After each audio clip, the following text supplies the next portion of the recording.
Assalamu alaikum all viewers. I welcome you all at Positively Happy. मैं उम्मीद करता हूँ कि आप सब खैरियत से होंगे और यकीनन आपकी ईद भी बहुत अच्छी गुजरी होगी। तो जैसे कि आप सब जानते हैं हमने अपने लाइव सेशंस का आगाज़ किया था। तो आज का जो हमारा सेशन है उसका टॉपिक होगा जनरलाइज्ड एंजाइटी डिसऑर्डर पे। आज के हमारे जो गेस्ट हमारे साथ हैं वो है मिस शाजिल हुमायूं। हम उन्हें भी वेलकम करते हैं और चलें अपना सेशन आगाज़ करते हैं। अस्सलाम वालेकुम मैम। वालेकुम सलाम। थैंक यू अरबाब आपके इंट्रोडक्शन के लिए। और आज का हमारा टॉपिक जनरलाइज एंजाइटी डिसऑर्डर है, जिसके नाम से जाहिर हो रहा है कि इसमें इंसान को हर किस्म की परेशानी तकलीफ देती है।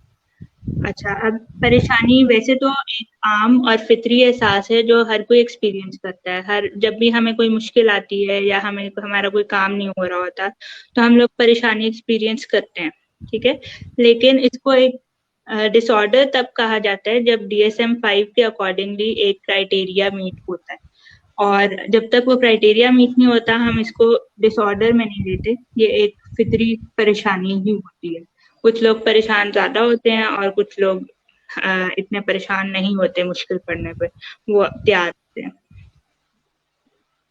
और क्राइटेरिया के मुताबिक अगर देखा जाए तो सबसे पहला क्राइटेरिया ये है कि इंसान कम से कम 6 महीने तक अपने कामों और वाकयात से मुतालिक इतना परेशान रहता है कि उससे ना काम काज होता है और ऊपर से उसको बदतरीन हालात की सोचें आती हैं, ठीक है।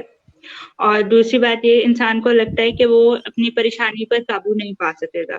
ये एक बहुत इम्पोर्टेंट फीचर है, एक बहुत इम्पोर्टेंट क्राइटेरिया है जो कि आम एंजाइटी को जनरलाइज एंजाइटी डिसऑर्डर से डिफरेंशिएट भी करता है, ठीक है।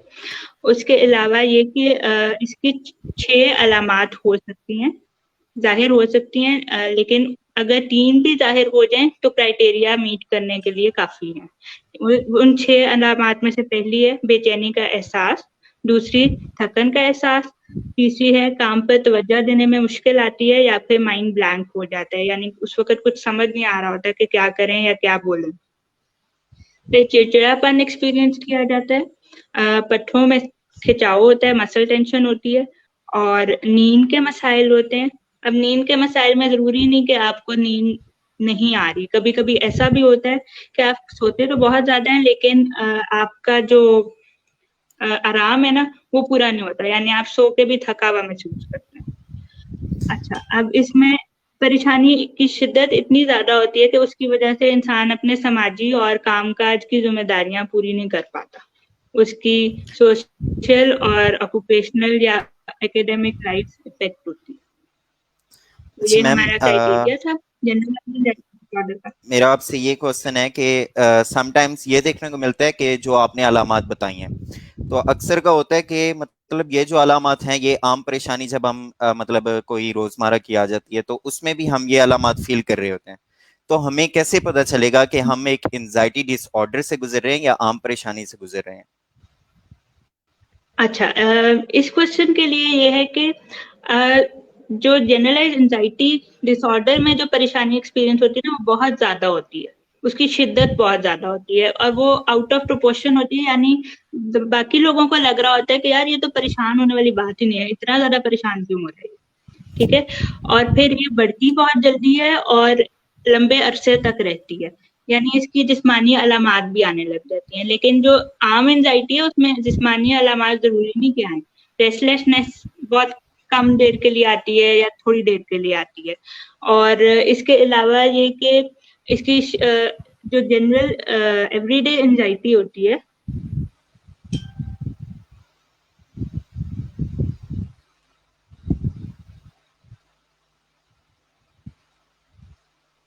उसमें इंसान को ये भी यकीन होता है कि अगर वाकया खत्म हो जाएगा तो मेरी परेशानी भी खत्म हो जाएगी। लेकिन जनरलाइज एंजाइटी डिसऑर्डर में उनको परेशानी से भी डर लगने लग जाता है और वो परेशानी से भी तंग आ जाते हैं कि यार अब मैं परेशान होने लग गया हूं ना, तो अब ये मेरी परेशानी खत्म नहीं होने वाली।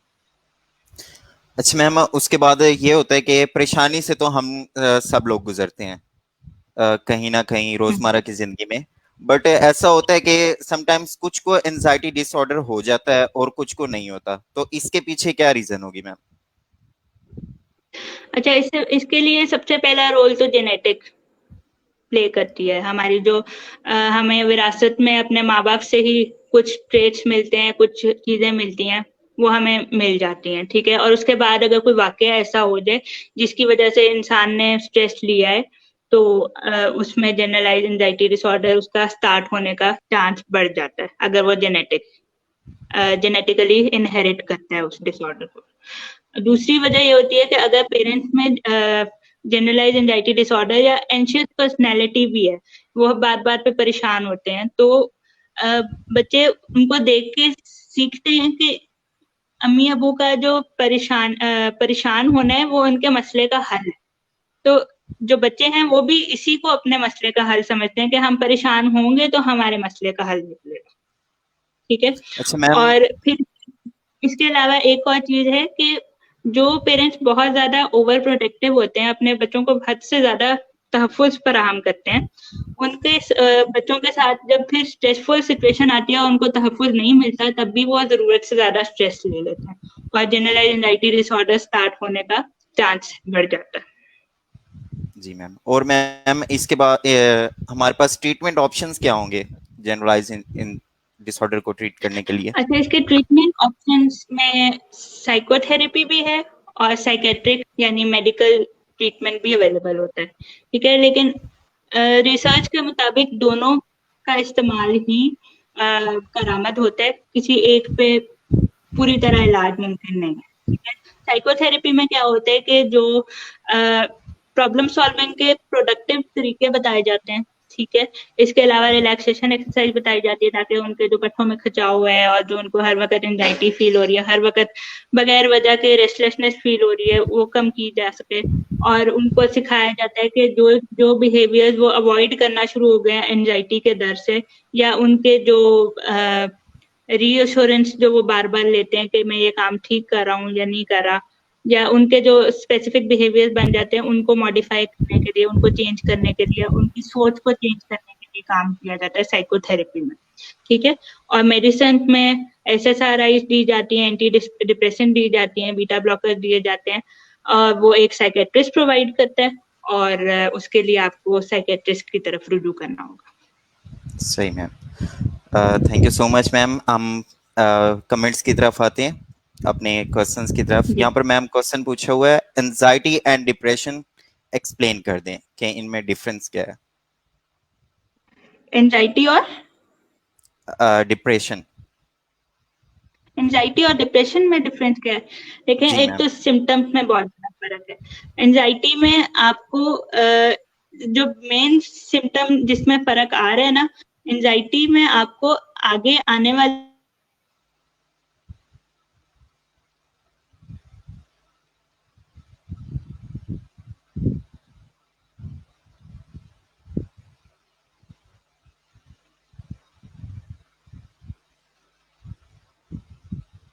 Hello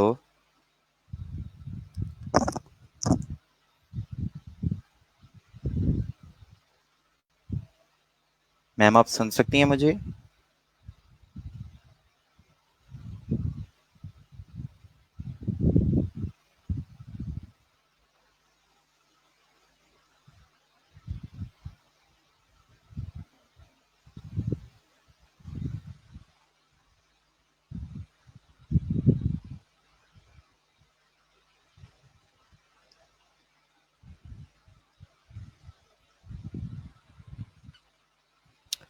thank you so much viewers, हमारे साथ ट्यून्ड रहने के लिए।